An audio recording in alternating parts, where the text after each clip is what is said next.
So, what happens when your reputation is on the line? That's the crisis right at the heart of one of the most raw and personal letters you'll ever find, the book of Second Corinthians.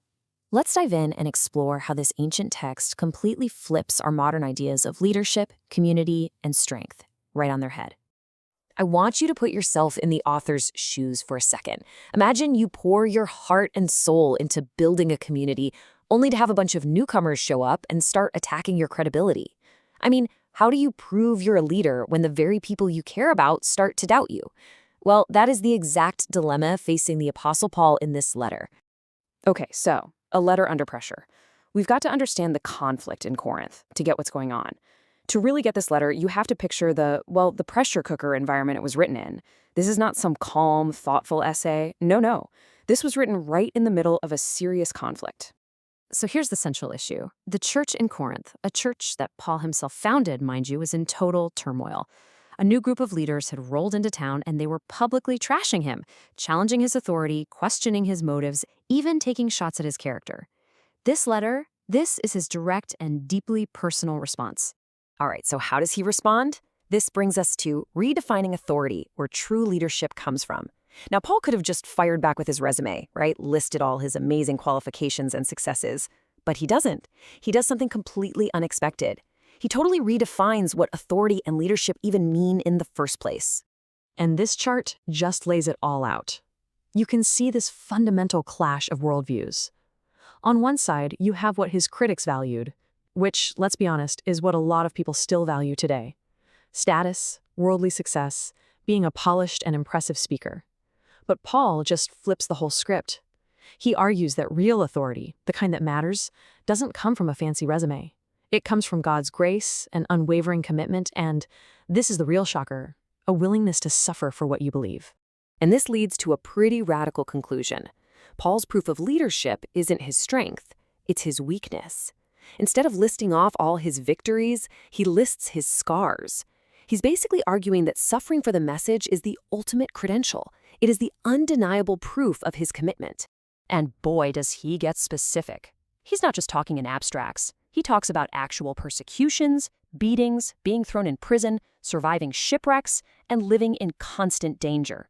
He's making it crystal clear that his faith isn't some easy, fair-weather thing. It's built on something much, much deeper, something that's been proven through incredible hardship. Now, on to the community's to-do list, which are Paul's instructions for healing. See, Paul isn't just defending his own ministry here. He really wants to heal the entire community. So to do that, he shifts gears. He moves from defense to direction and gives them a clear, practical to-do list to get everything back on track. He basically outlines this three-step path. First up, forgive others. They need to actively reconcile with the people who caused all the trouble. Second, foster unity. They've got to heal all the toxic divisions that were tearing them apart. And third, give generously. He asks them to support a struggling church in Jerusalem, which proves that their faith isn't just a bunch of talk. It leads to real action. Okay, so all of these ideas, his defense, his instructions, they're all built on one profound, kind of counterintuitive philosophy. This next part, the strength in weakness, is the absolute core of 2 Corinthians. And here it is. This is the single most important takeaway from the entire letter. True strength comes from God's grace, not human power or status. It's not about our abilities, our resumes, or our influence. Paul's radical claim is that real, lasting strength is found only in God's grace, and it shows up most when our own strength fails. And listen, this isn't just a nice little sentiment. It's the theological bedrock of the whole letter. Paul is arguing that weakness isn't something to be ashamed of. In fact, it's the very arena where God's power can be seen most clearly. And why is that? Well, because when our own ego and our own strength are out of the way, there's absolutely no mistaking where the real power is coming from. So, building on this whole foundation of grace and strength and weakness, Paul broadens his scope. He explains the ultimate purpose, the grand mission that all of this has been pointing towards. Let's talk about the reconciliation mission. He calls it the ministry of reconciliation.